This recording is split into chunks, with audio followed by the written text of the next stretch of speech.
கர்த்தருடைய பரிசுத்த நாமத்திற்கு மகிமை உண்டாவதாக. இந்த காலவேளை உங்கள் அனைவரையும் ஆண்டவராகிய இயேசு கிறிஸ்துவின் இன்ப நாமத்தில் உங்களை அன்போடு வாழ்த்தி வரவேற்கிறேன்.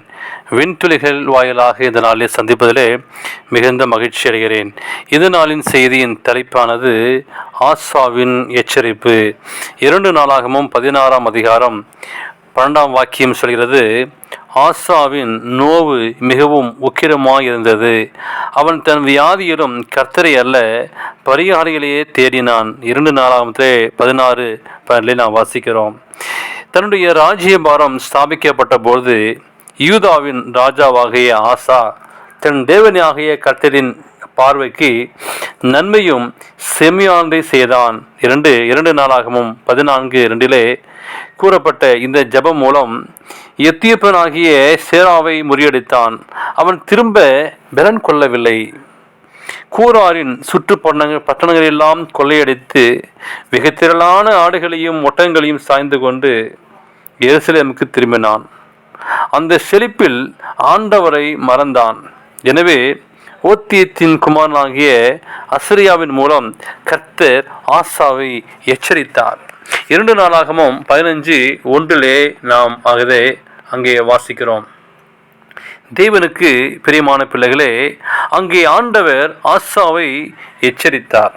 அது நிமித்தம் இஸ்ரவேலிலே அநேக நாளாய் மெய்யான தேவனும் இல்லை, உபதேசிக்கிற ஆசிரியரனும் இல்லை, வேதமும் இல்லை. தேசங்களின் குடிகள் எல்லாருக்குள்ளும் மகா அமளி உண்டாயிருந்தது. மீண்டுமாக ஆசா கர்த்தரோடு ஒப்புரவானான். இதை கேட்டுக்கூட அன்பான பிள்ளைகளே, இந்த கடைசி வருஷத்திலே நீங்கள் நான் இந்த வருடத்தின் கடைசி மாதத்திலே நாம் வாழ்ந்து கொண்டிருக்கிறோம்.